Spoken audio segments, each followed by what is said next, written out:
मौसम के तेवर बदलने लगे। सर्दी ने पाकिस्तान भर में डेरा जमा दिया। कराची से लेकर कश्मीर तक सर्दी का राज। महकमा मौसमियात ने रवां माह बारिशों की भी पेशगोई कर दी। महकमा मौसमियात के मुताबिक दिसंबर में मुल्क में वक्फे से बारिशों के 3 स्पेल मुतवक्के हैं। अगले 3 से 4 दिनों में बारिशों का सिलसिला पाकिस्तान में दाखिल होगा। महकमा मौसमियात के मुताबिक इस्लामाबाद और रावलपिंडी में भी बादल बरसेंगे। इसके अलावा खैबर पख्तूनख्वा, गिलगित बल्तिस्तान और कश्मीर में बारिश होगी। शुमाल मशरकी पंजाब और जनूबी पंजाब के कुछ इलाकों में भी बारिश का इम्कान है। बारिशों से सर्दी की शिद्दत में इजाफा होगा।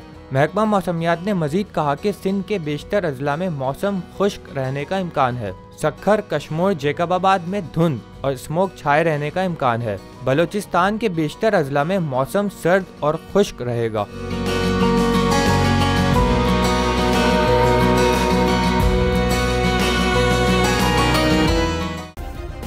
सब्सक्राइब करें और बेल दबाएं ताकि कोई खबर रह न जाए।